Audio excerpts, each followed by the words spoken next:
Hi, everyone, and welcome to the Krista Moore Show.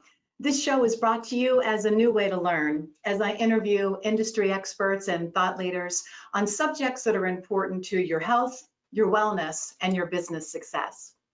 I'm hearing today that there are a lot of business owners in particular that are kind of stressed and they're feeling overwhelmed, and they're actually taking a lot of introspection and saying, gee, what can I do better or different? I'm totally not feeling well. It's affecting them mentally, emotionally, and physically, which is why I think my guest today is going to be awesome for all of you, because we're going to be learning together the power of our hands for healing. I would like to introduce to you my friend and the owner of Total Health Physical Therapy, and her name is Lisa Klein. Lisa, are you there? I am. How are you? Hi. I'm well. How are you? Great. And first, I just want to take a pause for a moment and let everyone know that this is really special that we have Lisa today, because she's in her scrubs and she ran from her office to her house. And why don't you give us a little bit of what's happening in your world right now so that we can get a sense for that. Oh, my building went on lockdown as of 2 o'clock because of the riots and the protesting, which is, you know, where my office is 3 blocks from the White House. So it's currently somewhat of a war zone down there. We've been continuing to work. So we've been going in the morning and making sure everything was okay for my team to come in. But today, I think they got word that they're starting to protest early because they're getting bigger and bigger. And thankfully, they've been very peaceful the last couple of days, which has been great. And so we decided to leave. So we left. Well, and I know that that causes a lot of just anxiety in itself. So I'm thrilled that you're still with us today. I appreciate that. Me too. And you know, we met at a retreat, and I was kind of like over listening, you know, what your business was and what you were doing, and I really didn't get it till we had a conversation about it. And I find it very fascinating. And I think some things that, you know, it's just not on my radar of what I'm studying or understanding or even know is out there. So first, I'd like for you to introduce yourself a little bit more to the audience, and then we'll dive into this approach that you have for healing. Sure. I was educated as a traditional physical therapist, but I was always very interested in more kind of systematic healing. It seemed in physical therapy school they were teaching us how to help people deal with whatever their issue was, but there wasn't a lot of emphasis on fixing. And I was kind of more intrigued by fixing. And my interest kind of co-located with a huge move in medicine now towards functional medicine, which is looking at the body in terms of systems theory, systems mechanics, and going for a fix instead of a medication. Instead of like, okay, what's the symptom? You know, too bad for you, here's your diagnosis. It's more like with functional medicine, well, how did that happen? How do we make it unhappen? And what we do physically is the parallel to that in terms of structure. So it's been fascinating to learn and work towards mastery of that. Yeah, and the one thing that you said to me that I remember is you address the why of the patient. And I think that's what you're referring to with trying to understand what the cause is, rather than, okay, I broke my leg, now I need physical therapy. Okay, go see a physical therapist on a regular fine. routine. That's totally good. You know, we get that as well sometimes. That's fine. That's fine. But tell me a little bit how you understand, or how you get a little bit more deeper on the why behind the pain or the incident. The way that we treat, we have the materials over 20,000 techniques. There's a technique for every tissue in the body. So we tend to get people who are more complex, who have failed traditional physical therapy. So we would get the person who broke their leg and then went to PT and then still had pain a year later. So that's when we come in like, okay, what happened? Why do you still have pain? Or people who have a hip, like a knee replacement that just never works, or a hip replacement, or we get the failures. Okay. We get that. Our typical patient is someone, and I love this, when they say, I've been everywhere and no one can help me. I'm like, bring it on. Like, that is my bread and butter. I love that. Because can I start talking about the hands right now? Is this a good segue into the hands? That I think is a really great segue because that's, Thanks. when we talk about the power of the hands for healing, you have a number of different techniques that you're using, but I'd love for you to give an example of how you use the hands and why the hands are kind of the modality that you use primarily. Well, in my quest to help people as much as possible, what I realized was that, and this is not just me, this is like many people, like MRIs are good, labs are good, but if you can get information out of the body itself, you're going to get more information and things that have not hit the labs or the imaging. Imaging is not the being on all and end all. Things are missed by MRIs all the time. You know, your testing is only as good as the test that you use, basically. So there are 8 million things that are going to again be missed because MRIs are looking for big things. They have to have a certain amount of distortion of tissue. So they're fine, they're okay, but they're not, you know, the divine, whatever. It's not like the whatever. Mm-hmm. Yeah. So people often come in and nothing's on the MRI. I'm like, whatever. So what has been learned over people treating all over the world for years is that the hands are very, very sensitive, and they can be trained to feel disruptions in the body that will be missed, or they're not bad enough to show up on an MRI or CAT scan. So the hands, because they're so sensitive, can be trained to pick up distortions in tissue that then will lead you to the why. Okay. And with that, I'm thinking, you know, when you say that, I'm thinking like if I'm going for a massage, and, you know, if I got a really good masseuse, she's able to see where my stress or my tension is. Is that kind of right, in the muscular system, which is totally fine. So we go to the level of fascia. So what we do is more light touch. Fat muscles, that's great, it's all good. Mm-hmm. In order for diagnostics, you have to go a little bit deeper and you have to hit the fascial planes. So fascia is the connective tissue that binds everything together. Your Achilles tendon, your IT band, your dura are all examples of types of fascia or connective tissue. So your body without the fascia would just be like a pool on the, you know, it would all be puddles on the floor. So it's the fascia that holds everything together. So what they noticed of over years and years and years is that when you master feeling the fascial tensions, you can find the why. So do you want an example? I can give you I would love an example. of them. Yeah, no, I love an example. And maybe giving one that really was a discovery that made a significant change and difference in someone's life, because I know you've got a lot of them. I have so many of those. So just to pick one randomly, years ago we saw a patient who had like the worst neck pain I've ever seen. He was in intractable pain every day. And this guy was, I was in Georgia at the time. This is telling you how many years ago it was. And he was like a cowboy kind of guy. He would break horses. And I could not touch his neck. He couldn't tolerate it. Now, our methodology is very light. So for someone to not to be able to handle me touching their neck is very unusual. So I'm like, I took a step back and I did a fascial map, which was feeling for the fascial tensions on the body. And an analogy of that is like if you have a bowl of flowers on a tablecloth, you can close your eyes and kind of pull on the tablecloth, you're going to find the flowers. So the body is the same way. You're feeling for tensions on the fascia, which will tell you where is the bind, where's the major problem on the fascia. And it was his leg. So I said, what happened to your leg? Well, years earlier, he was breaking a horse and the horse fell on his leg and broke through the tibia and the fibula. It's a very bad injury. And I said, well, forget your neck. I can't get in there. I'm going to work on your leg. And the thing about the nerves that go down from the sciatic nerve down to the leg are very long. And when they are bound, they bind hard. And without touching his neck, as much of a surprise to me as to him, by releasing the fascia that was bound from this very severe injury on the leg, his neck pain started to improve. And then we were able to get the neck. So the body all works together, and you could have extreme symptoms in one area that are being caused by remnant load or stockitude, as we call it, in another area. You know, this reminds me of something, Lisa, because it was about a year ago, I fell and broke my arm and my elbow. And I was in San Diego at the time, running to catch a hop-on, hop-off bus. Anyhow, I flew home with it broken, and then that really, really hurt. Then I went to an orthopedic urgent care right away. And, you know, he x-rayed and did all that.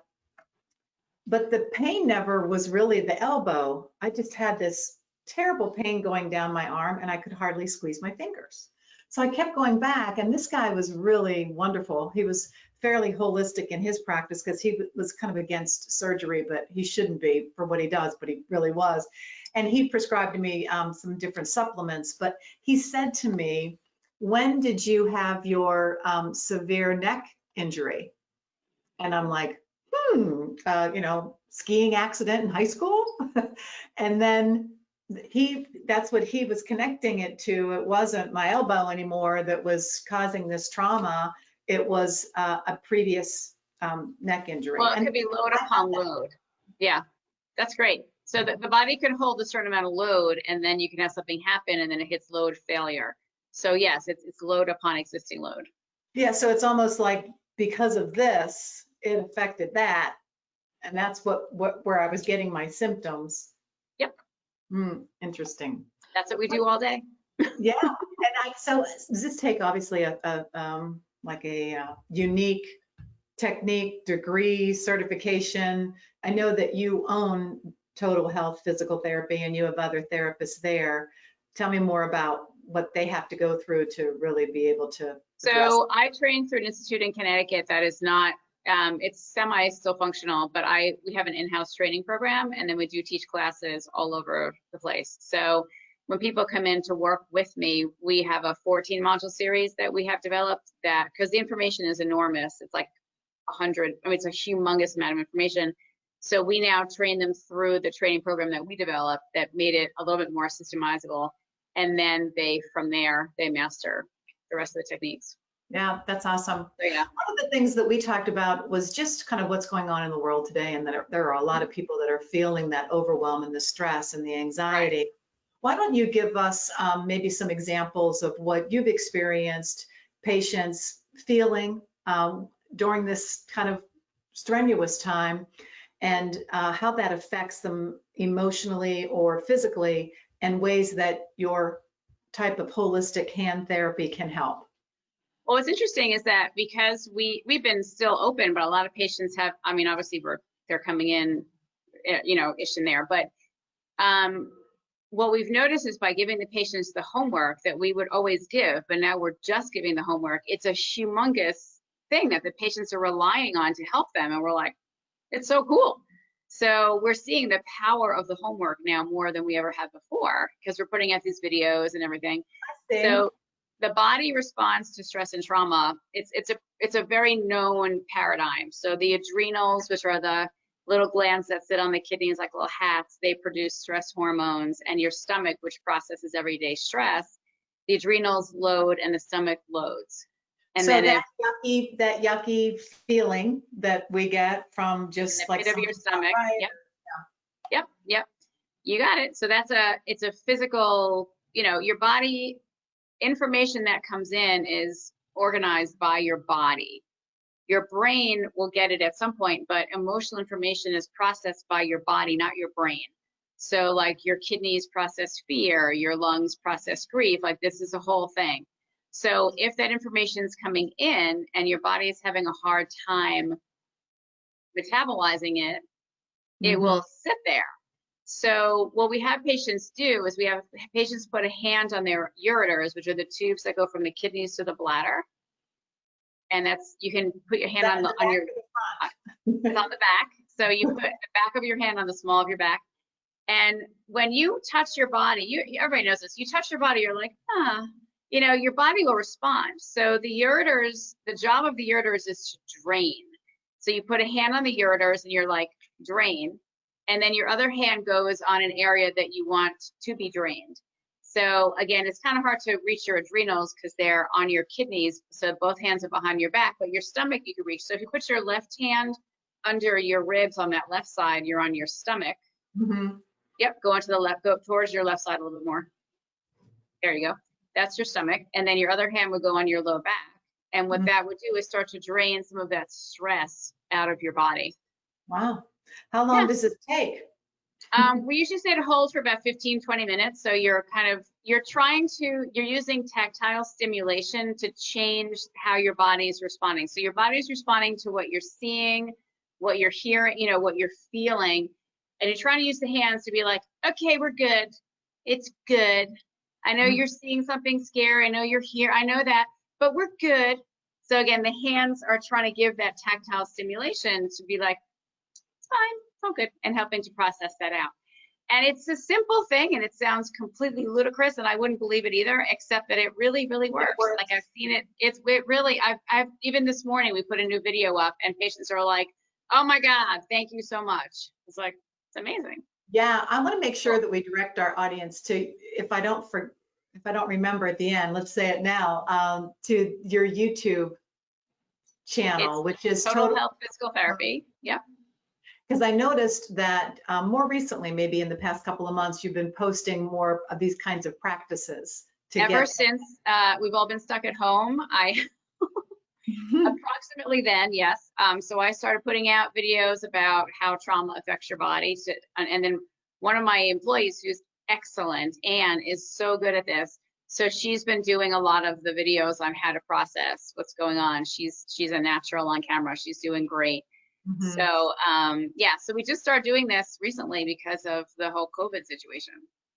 So other than the stomach, what are some other parts of the body that tend to hold some of this tension or trauma? So the lungs will hold grief. Okay. That's a common one. And then your liver will hold anger. Okay. Nobody's feeling that right now. So anger, and then survival crisis is the subcortical area of the limbic system, which you can access on the side of the head or right here in between your eyes. So yeah, that's the survival part of the brain. That's like, that's now you've exceeded, fear, anger, sadness, and your body's you're just on a full-on freak out, or a fofo as we call it, and you you're full-on freaking out. And you're, so it's here to ureters, and it will help you kind of calm down. And again, the hands, you're trying to reset. As far as a technique there, can you show us what to do? Hand on here, and the other hand across your low back. Okay, same place, those are... Same place. Yeah, because you're trying to drain. So the one hand usually stays on the ureters, which is for drainage, and you're like, this fofo needs to drain. I need to think clearly. Fofo, come out. Yeah, like we were getting on the show today, and I'm like, and my computer and this, and I'm like, okay, I need to just calm down and think. Yeah. And thank God so when you're in a survival crisis, you're not thinking rationally. By definition, a survival crisis, your brain goes to an irrational space. So you're trying to kind of come out of that when you do the drainage. Yeah.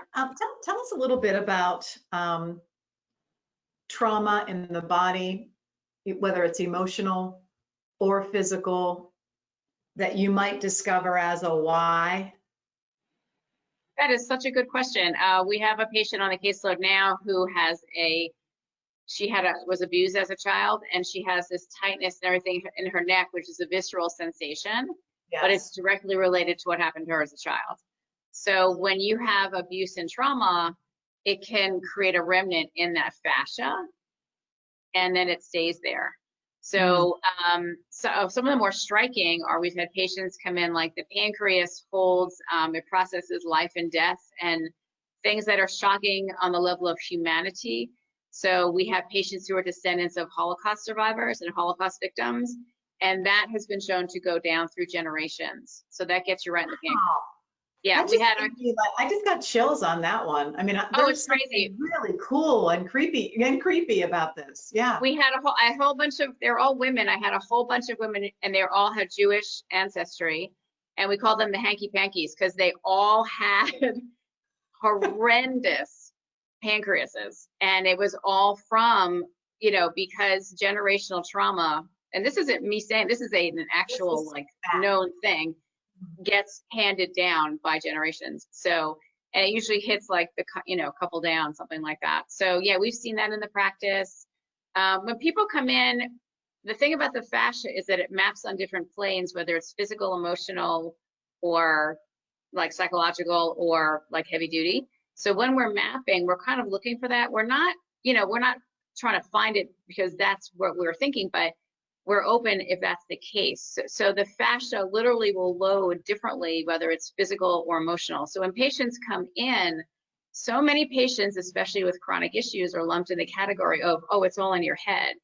And we're like, no, it's just that nobody figured it out. Like it's clearly blah, blah, so the fascia will tell you because it loads totally differently. So it's really nice for us for clarity for the patient. And also the patient's like, I've been telling them for years. And I'm like, yeah, we can tell them what's going on. And we're like, you're not crazy. It's just that, again, nothing showed up on the CAT scan or the MRI or the labs. So it's all in your head. Right. So traditional medicine has a lot of things it's good for, but systematic breakdown, it's not great. And this is, Andrew Wall says the same thing. Like, again, if your arm's falling off, excellent. But if you have a chronic, no, I'm saying excellent for allopathic medicine. I know. But if you have a chronic thing that's coming over time, it's not so good. If nothing shows up on the CAT scan, they're like, and that's not good. So that's when, the more integrative, the functional medicine, the manual therapist, that's where we excel because we take the time to figure out and then take a history because half the time it's missed in the history. Yeah. So you're identifying what the root cause is and then focusing your therapy around that. Yeah, we are paid to figure out what's wrong with people. Okay. And then as far as the cure, like it's like, okay, so this is the treatment plan. And Is it a constant treatment plan or is it, one day they're better? It's not supposed to be. I feel like I keep cutting off. I'm sorry. So I'm from New York. It's just we just interrupt people. It's just how it goes. So it's like you're hiring us to renovate your kitchen. Like you're paying us to do something for you, and we'll tell you how what we think, and then we see how you progress. What's interesting is right now we have a little lab experiment going on because a lot of my patients haven't been able to come in for a couple months. So we're seeing, okay, who held and who is tanking. And you can see because people are starting to come like, okay, I need to come in. It's been 2 months. So we're not trying to get people dependent on us. We're like, you're paying us to do something for you, which is a permanent change. Now, what often happens is patients come in and they're like, oh, can you also do this? Can you also? So they start to see what we can even do. And then they stay with us for a while. And then people will go to maintenance and then they send in their husband and their kid, so we end up with whole families that we treat, which is great. And so, so our job is we're trying to get you, done and out. Realistically, we tend to get patients who have been in pain for a long time. It can take time. And then, it's a whole kind of full body thing. Sure. Yeah. When we talk about the power of the hands and that tactile kind of healing, we were, I was going like this and like this, and you were showing me these different points of the body to focus on. Can someone else do, like, let's just say, I need to sit for 20 minutes in a certain position. Can someone else's hands be as effective as I am? Yeah. I mean, I know that yours are because they're trained, but just right, but you could totally do, totally. Sometimes they're more effective because it's not you. Yeah. So, I can treat myself, but I have my therapist treat me and it's like much better because, not me. So, yes, absolutely. That sounds good. Is there anything that you would tell our audience? Let's say we're kind of stressed out, we're business owners or sales leaders and entrepreneurs, and it's just a crazy time and it's affecting people in a lot of different ways. And I'm wondering if you have any advice from a power of the hands healing perspective or a holistic physical therapy perspective. Yes, I would say that a lot can be done because the body is tremendously malleable and available to be worked with, and the processing is very easy. So to get your team to relax, you want to bring them out of the survival crisis because the main thing is you need your team thinking clearly. So even if you have them do the limbic to ureters 20 minutes a day, that will help people to be calmer and more in their bodies and more able to think clearly from there.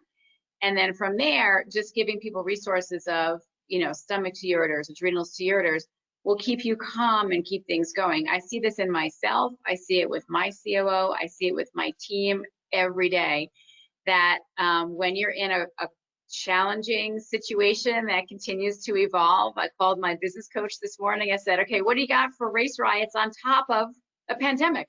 I need that file. I need that. I know you have one somewhere. So, it's like, how do we navigate this? And so it's constant. So the more, again, the limbic is one of the most important ones because it'll keep you out of a survival crisis. That's when you lose your rational thought. If you have your team members who are losing it, again, they're in a fofo, they're doing things that make no sense, they can't think. Anytime somebody starts doing irrational behavior, hoarding toilet paper, no judgment, it's irrational. And so again, that's the limbic. That's when you need to do this to yours. And it's amazing how much that will calm people down. The hands are great for that.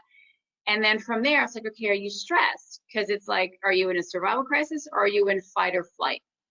If you're, my CEO and I were mixing up last week because we're so stressed and we're kind of taking it out on each other. So if you're fight or flight, that's more of an adrenal thing. So you want to process the adrenals. If it's just full on stress, you're just stressed out, but you're keeping it together, that's your stomach. And then the vagal nerve, which goes through the stomach, that rules over freeze. So if you have some people that are just going into a freeze mode, then you would still do the stomach for that one. What about a panic situation? That's an excellent question. So that's somewhere between fight and flight and freeze and a fofo. So you would still do the adrenals for that. And I think we put a video on that brought panic in there. I think that's on one of our videos that Ann shot was about panic. So panic is you're revving up towards a full-on freak out. Mm-hmm. So you want to kind of get it. That's like it's between fear and survival crisis. So you want to keep processing those adrenals and kidneys just to get it all out of there. And again, your body will respond to information. You just have to give it different information. So like yesterday, I came home. I said, look, I can't look at the news. I need to relax. Mm-hmm. And I made myself not look at Facebook, not look at the news for a couple of hours, and just do some things you need to do because it's too much information. I can't deal with it. Mm-hmm. And so, yeah, I mean, we're all in these situations where it's a matter of figuring out how to process the information that's coming in and then how to stay functional through that. And there's two things that I really take away from that. It's self-care. Mm-hmm. And it really is looking at it more holistic, and that you don't have to, run for the alcohol or the medicine or the surgery. There's no judging there. I did have a Moscow Mule yesterday. So I like my red wine, all right? Yeah, exactly. But you don't want to overdo it. I mean, yeah, the thing about alcohol is that it kind of calms you down a little bit, which is fine. But we're all talking in DC now. Everybody's been doing this for 2 months. You can't keep that going. Mm-hmm. You can't. So you need other alternatives. So yes, meditation, yoga, processing. I like the processing because it's hands-on. People can feel it. And I've been overwhelmed with the patients who are saying, oh my God, a patient said today on the Facebook, this is getting me through, is the processing. That's awesome. And it is so silly. It's so basic. It's so ridiculous, but it's so effective. So I've been so happy because I'm like, who saw that coming? It's great. So I have a question for you, Lisa. I don't know this answer, but I'm more curious than anything. I know we've talked about the whole 10-year-old self program that we're putting together. But you just seem so passionate about what it is that you're doing, and feeling very purposeful in your practice. So I'm wondering what you were doing when you were, say, 4th or 5th grade. Like, who were you at your core before the world told you who you needed to be? Or who it's funny. I love it. It's funny because I read a lot. I was a reader. Mm-hmm. And I think that facilitated me into this concept of that there's a whole world out there. And even when I went into PT school, I retained that concept of there's a lot out there more than what you're seeing on the surface. Got it. So seeking knowledge, really. Yeah. Mm-hmm. Yeah. I think that I never lost that. And I think it's very easy, especially, to be like this and just focus on, what's happening. But from an early age. My parents loved to read. You know, we had a library in the house. It was full of books, and I just read all these books that my dad had that were just not books I would have had exposure to in school. And I think that really was valuable, very valuable. That's great. Thanks for sharing that. Well, I do have a slide that I'm going to show that has some contact information. So if anyone would like to reach out or get a hold of you, this is one way to do that, as well as we recommend connecting on the Total Health Physical Therapy YouTube, where how often are you posting some practices or? As often as we were doing them pretty regularly, and then it's been a little bit because with everything going on, and then patients are requesting. So now we're doing it as per patient request. Yeah. So there's a library out there though of some of these things that we spoke about today. Yes, there are 8 videos on there right now. And then, yes, and then I think that's it right now. And then we have a very active Facebook page and Instagram and Twitter, but most active is the Facebook page. So all the videos end up on that Facebook page also. But if people want specific things, I mean, let me know. I mean, and we love doing them. So it's just a more like, okay, we put one today on for brain fog because the patient's like, I can't think. It's like, okay, brain fog. So we did that video that went on today. So, hey, that sounds great. Well, I want to thank you for taking the time to be here today, and my pleasure. What you're doing, what you're teaching, what an impact you're making on people's lives. It's just a wonderful, cool, totally cool thing. So. Thank you. It's an absolute honor and a privilege to work with patients, and I'm very blessed to be able to have this opportunity to do that. Thank you so much, Lisa. Thank you, Krista. And talk to you soon. Good to So see you. just wanted to let my viewers know that we're going to be changing platforms in the month of July. We're going to go live stream on multiple channels at the same time and not just through GoToWebinar. We've had requests from many people that they want to just, watch it live stream on more social platforms. So I'm going to be doing that starting in July. In order for you to even stay connected, you'll need to follow me on the YouTube channel, as well as the Krista Moore Talk Show Host Facebook. Those are the 2 primary ones. And then I'm hoping to get approved for LinkedIn, and you'll be able to catch me there as well. But I just want you to know that I care about you, I care about your success, and I will continue to bring you thoughts, ideas, and experts on, kind of insights and things that you can do to take better care of your health and your wellness and your business success. Until next week, I will talk to you later. Thank you.